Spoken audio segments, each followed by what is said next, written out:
Hey everyone, welcome back. Today's video will be on elements of a set. Just a reminder, a set is a collection of elements, and previously we said elements are usually in the form of numbers. In the previous video, we used circles to represent sets, and just a reminder, sets are usually denoted with capital letters, such as the capital letter A. As an example, let set A represent a finite set of three negative numbers, which are the elements. And these elements are the negative numbers -3, -2, and -1. And let's say we have another set called set B, which contains the even numbers 2, 4, 6, 8, and 10. Now we ask ourselves, which numbers are in set B? Let's just say we are only given the numbers 1 to 5 on the left, which are in yellow.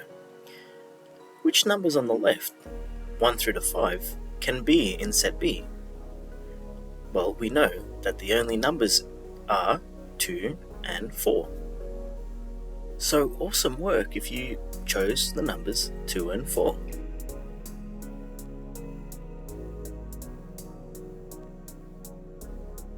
We could use the language as 2 belongs to set B. We could also say 2 is an element of set B. In other words, set B contains the number 2. We could also say 2 is in set B. We could also use the element of symbol, which is the letter epsilon, to show that 2 is an element of set B. We could also say 4 is an element of set B, or 4 is in B. We can combine both the numbers 2 and 4 to say 2 and 4 are an element or belong to set B. A great question could be, is 1 an element of set B? And remember, B is the set of even numbers from 2 to 10. Well, if you said 1 isn't an element of set B, or 1 is not contained in set B, then you're correct.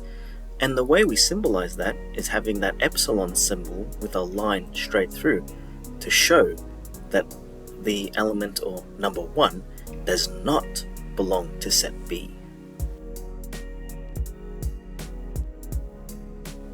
This is really important, everyone.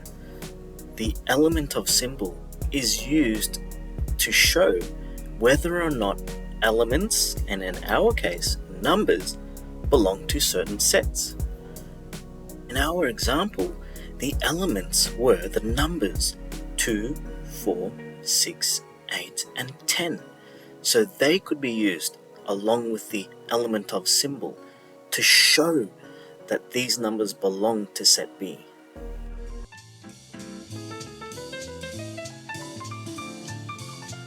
I would like to say a big thank you to our growing CADIS Maths community. It really brings me great joy to see people participating and following the Instagram page that I have. Please feel free to have a look and send me a message if you're interested in getting some maths tuition. And with that, I hope you enjoyed the video, and I'll see you in the next one.